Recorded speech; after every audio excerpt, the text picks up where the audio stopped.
Assalamualaikum,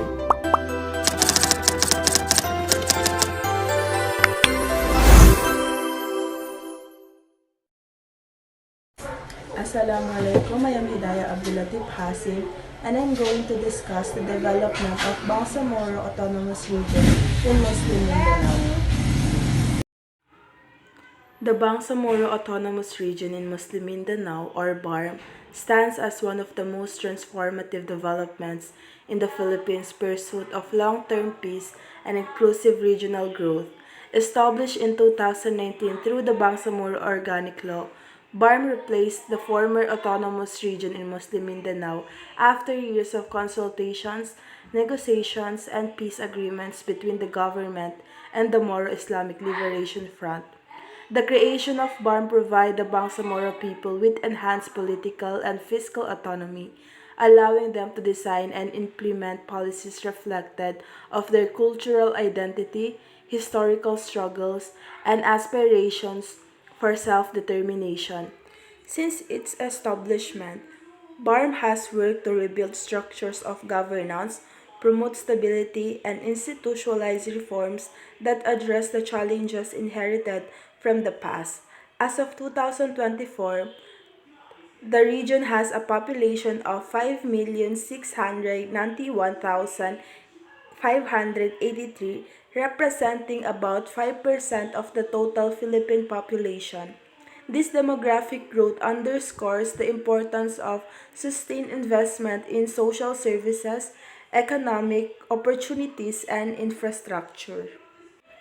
Basically, nagpapakita kung gaano ka-major at ka-historic yung pagbuo ng Bangsamoro Autonomous Region in Muslim Mindanao sa journey ng Pilipinas toward long-term peace at inclusive development sa Mindanao. Hindi lang siya simpleng administrative change or pagpapalit ng pangalan. Mas malalim siya na political, cultural, at social transformation na matagal nang hinihintay ng Bangsamoro people. Una sa lahat, importante na maintindihan na maraming dekada nang may conflict sa Mindanao dahil sa issues like historical injustices, marginalization, at kawalan ng tunay na representation ng Moro people sa national system. Kaya nung na-establish ang BARM noong 2019 through the Bangsamoro Organic Law, simbolo ito ng pag-acknowledge ng government na kailangan ng bagong governance structure na mas responsive sa needs at identity ng Bangsamoro. Yung creation ng BARM ay product ng years of negotiations between the Philippine government and the Moro Islamic Liberation Front. This means na this wasn't decided overnight. Pinagdaanan talaga ng consultations with communities, peace dialogues, and legal processes. Ibig sabihin, the BARM is a peace mechanism, not just a political structure. Pangalawa, ang biggest upgrade from ARM to BARM is yung enhanced political and fiscal autonomy. Under ARM before, limited yung powers at resources nila, kaya hirap sila mag-implement ng long-term reforms. Ngayon sa BARM, mas malaki ang control nila sa governance processes. Sila mismo ang nagde-design ng policies based on their culture, religion, and historical experiences. This includes education, health, development programs, and revenue allocation. Parang binigyan sila ng tools at authority para i-manage ang sariling region according to what works best for them. Kaya malaking bagay ito para sa self-determination ng Bangsamoro people. Pangatlo, simula nung na-create ang BARM, nag-focus sila sa pag-rebuild ng governance systems. Given na maraming problems na naiwan from ARM like corruption issues, weak institutions, lack of basic services, kailangan talagang mag-push ng reforms. Kaya BARM leadership work on improving transparency, strengthening bureaucracy, professionalizing the workforce, and establishing ministries na functional.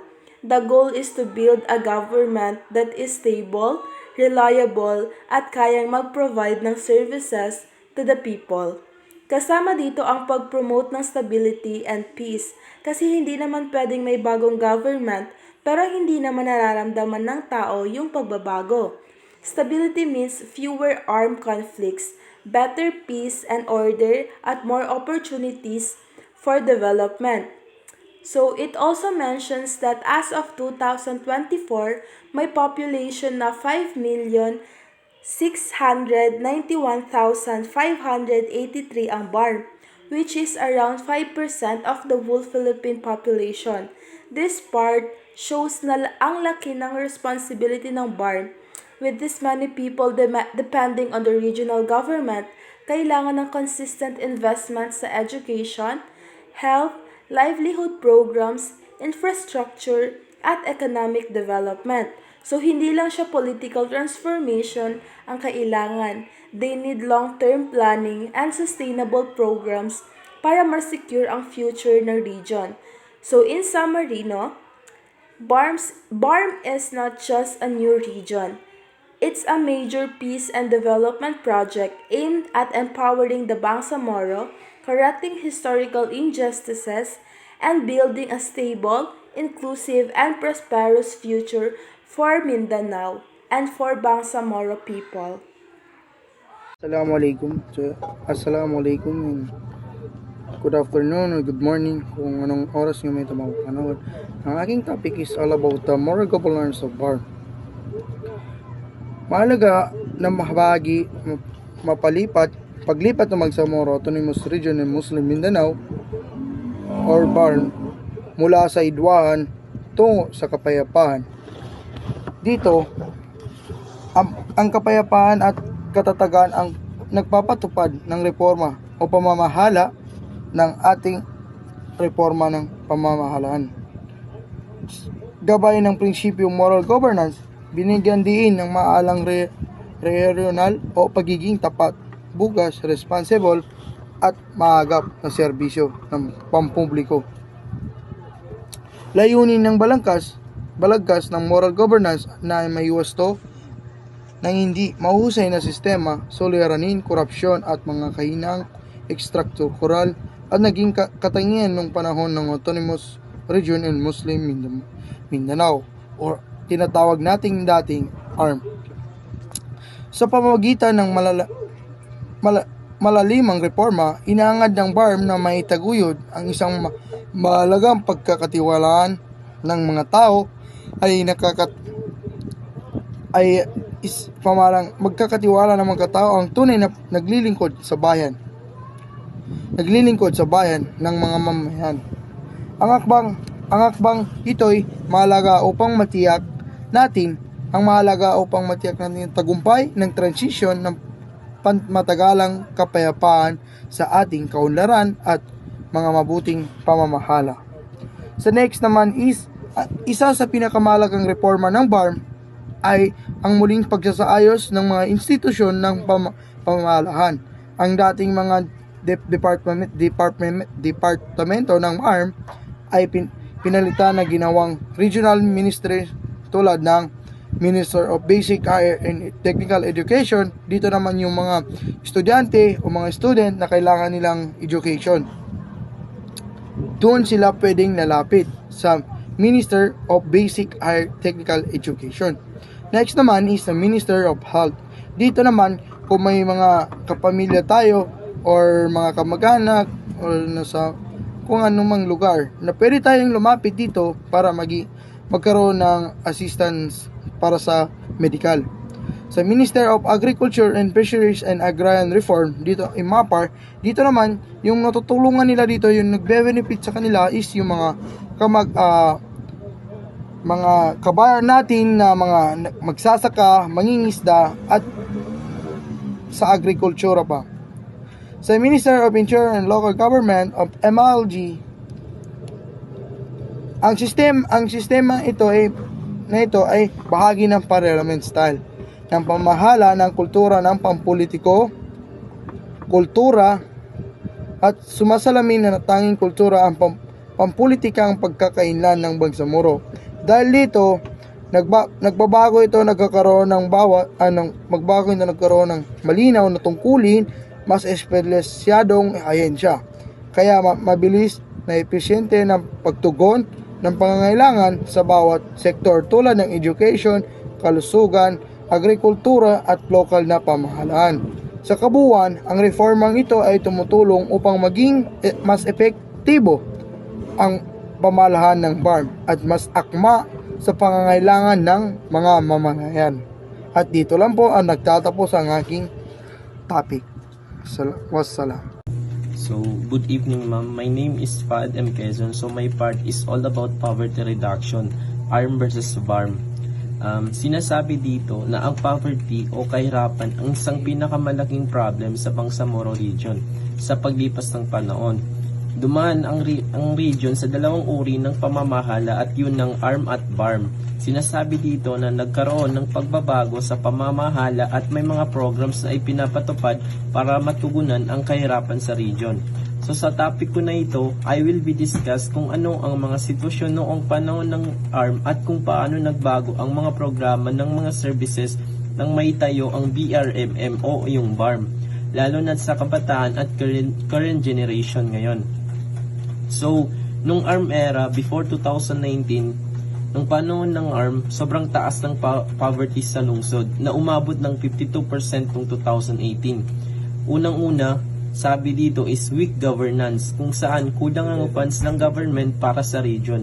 Mahina o mababa ang services, lalo na sa mga paaralan at health center. Matagal ma-approve kapag may project. Nagkakaroon din ng paulit-ulit na meeting pero walang natatapos at aksyon. Lumilipas na lamang ang panahon na wala pa rin nangyayari sa mga pinapangako nilang ipinapatupad nilang project.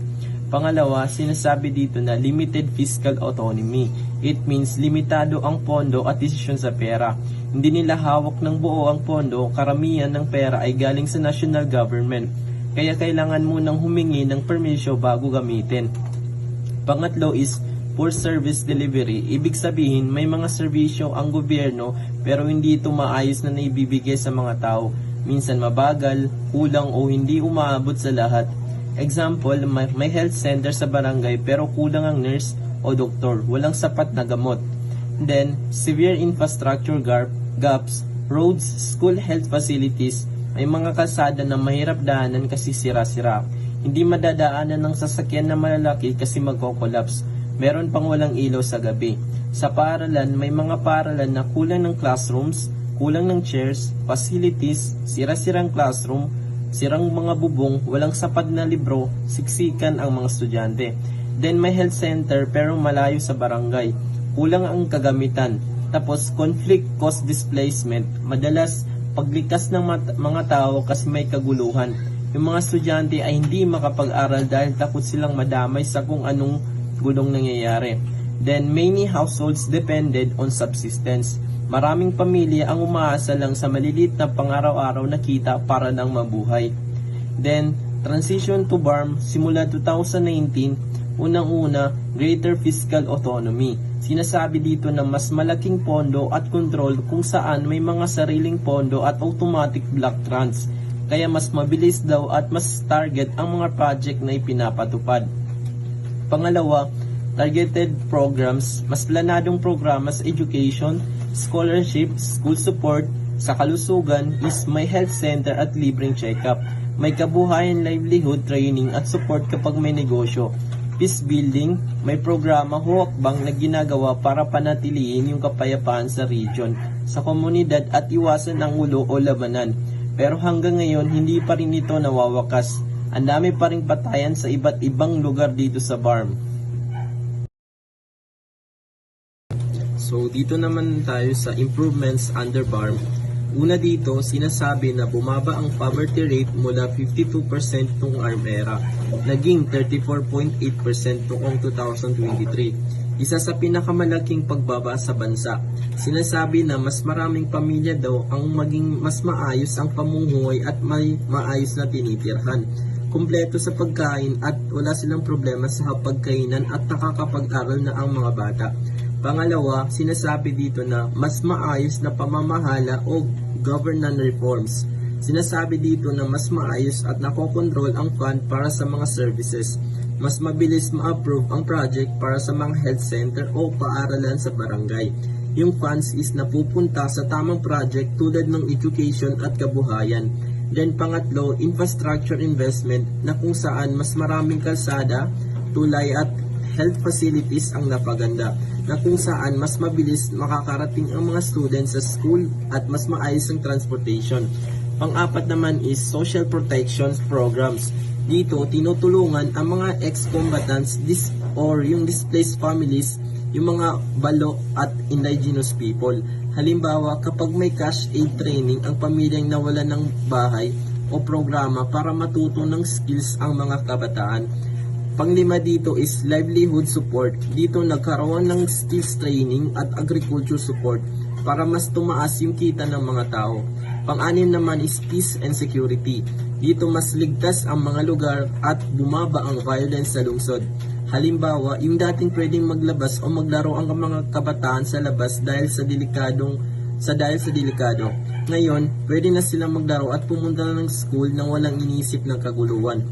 Ang panghuli is yung normalization program. Sinasabi dito na tinutulungan ang mga ex-combatants na makabalik sa normal na pamumuhay at trabaho. Yun lamang po at maraming salamat po. Okay, good day po. Ako po si Hyranicel Eson. Ang topic po namin is the development of BARM.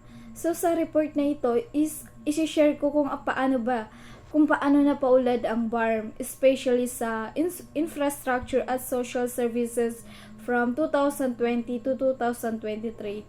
So dito we were going to tackle kung paano ba nakatulong ang mga projects at programs sa peace and order, economy, education, health, and sa overall quality of life ng mga tao sa BARM, no? Alright. So the development of BARM, infrastructure and social services, is focus sa infrastructure at social services from 2020 to 2023.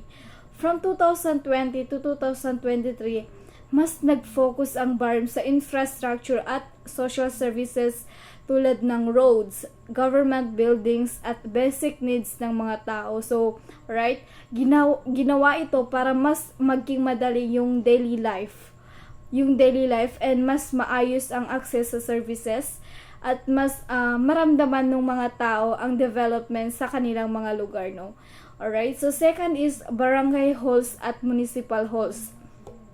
So dito parang nagtayo ang BARM ng 323 barangay halls at also 26 municipal halls para nang sa ganun parang magkaroon ng maayos at permanenteng lugar ang local government. So dahil dito, mas naging organized ang meetings, transactions at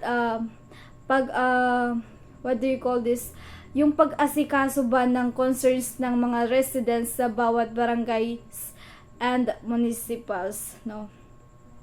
So third is public market. So let's say yung pagtatayo talaga ng 32 public markets is malaking tulong sa local economy. So dahil doon is nagkaroon ng maayos at malinis na lugar ang farmers, vendors at small business para magbenta ng kanilang mga product.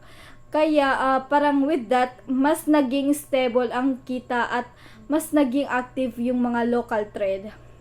So next is police stations. So dito nagdagdag yung BARM ng 9 police stations para mas mapalakas talaga yung peace and order sa mga communities. Mas naging mabilis yung mga response ng police kapag may, let's say, emergency. And mas naging kampante yung mga tao sa kanilang safety and also their security. Alright? So sa permanent housing is nag-provide ng 17,283 permanent housing units para sa mga pamilyang let's say naapektuhan talaga ng conflict at natural disasters. So, alright, malaking tulong ito para magkaroon silang ng maayos, ligtas at long-term talaga na tirahan na makakatulong sa kanila para makabangon sila ulit sa kanilang buhay. Alright, so the next is regional airports. So dito is sabi nga nila is pinamahalaan ng BARM ang 9 na regional airports para mas maging maayos talaga, maayos talaga yung flow ng travel ng mga tao at transport ng goods. Dahil dito, mas naging madali yung business, activities, tourism at movement ng tao. So papasok at palabas ng region, no. So the next is skills training ng MBHTE. So sa tulong ng MBHTE, with that, mahigit 13,200 students ang nabigyan ng skills training na focus talaga sa practical at in-demand skills. So, nakakatulong ito para mas naging handa sila sa trabaho at mas nagkaroon sila ng pagkakataon na kumita talaga o magtayo ng sariling business. Alright? So, sa health facilities, in-upgrade at pinalawak yung gi-upgrade talaga at pinalawak talaga yung mga barangay health station at rural health units para mas madaling makakapag-check up at makakakuha sila ng basic healthcare yung mga tao. So parang ang nangyayari dito is nakakatulong ito sa early treatment ng sakit at sa all of talaga, like pangkalahatang kalusugan na, no? So pangkahalatang kalusugan ng mga komunidad. Okay, so the last one is support ng international partners. Alright, so sa dito, no, is tumulong yung mga, let's say, tumulong talaga yung mga international partners like UNICEF, UNFPA at UNDP sa like iba't ibang programs para sa health, education, youth, and women. So with that, mas maraming projects ang parang naipatupad talaga at mas maraming communities ang nakikinabang sa development ng BARM. That's all for my part po. Thank you.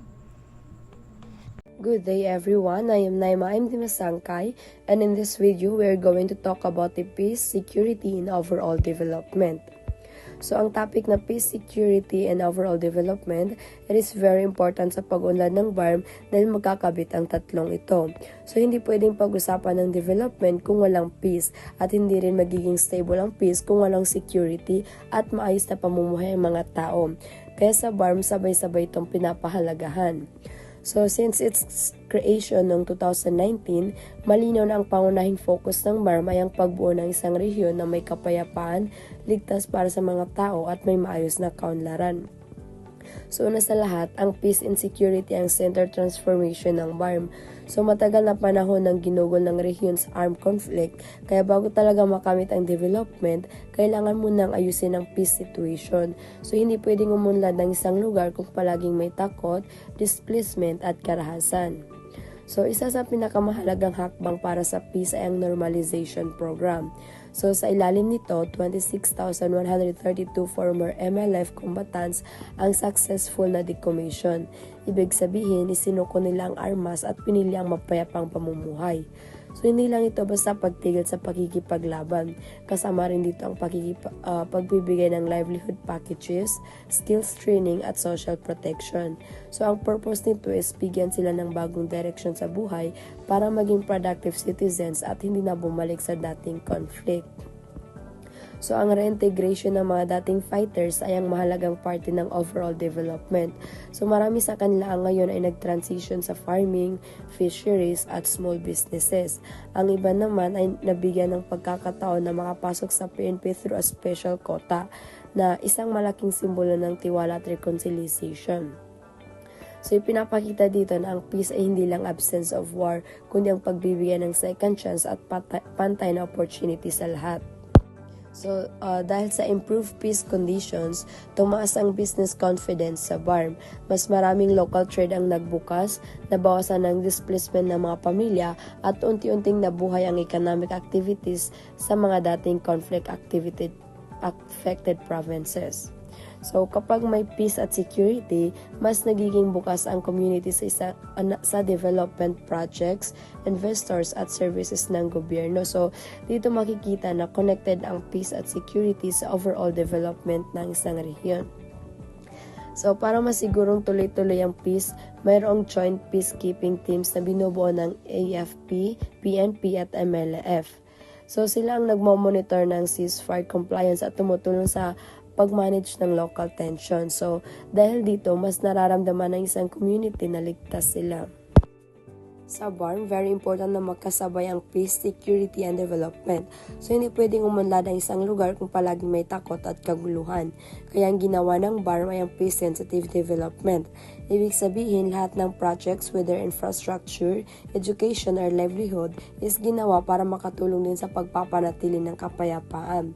Halimbawa, inuunang mga conflict-affected at underserved areas. So, kapag nakikita ng mga tao na may pagbabago at malasakit ang gobyerno, nababawasan ng frustration at galit na madalas nagiging sanhin ng conflict. So, malaki rin ang role ng kabataan sa future ng BARM. Kaya may mga programs na focus sa youth tulad ng TVET training, madrasa reforms at leadership development. So, ang goal nito is bigyan ng mga kabataan ng skills, education at direction sa buhay. So, kapag ang youth ay may trabaho, kaalaman at purpose, mas maliit ang chance na ma-involve sila sa violence or extremist activities. So instead, nagiging partner sila ng mga gobyerno sa pag-build ng mga peaceful at progressive communities. So hindi rin nag-iisa ang BARM sa journey nito. May mga tumutulong mula sa international partners tulad ng UNDP, UNICEF at IOM. So these organizations support peace building, education, health services at community strengthening programs. So halimbawa may mga projects na tumutulong sa dating combatants para makabalik sa normal na buhay, magkaroon ng livelihood at maging productive members ng society. So sa BARM, malinaw na magkaugnay ang peace, security at development. So kapag may peace, mas safe ang communities. Kapag safe ang lugar, mas maraming investors at projects na pumapasok. At kapag may development at jobs, nababawasan ang dahilan ng conflict. Although may mga challenges pa rin tulad ng political issues at security threats, malaki na ang improvement ng BARM kumpara noon. So, unti-unti itong nagiging symbol ng resilience, hope, at new beginning para sa Bangsamoro people. So, that's all. Thank you.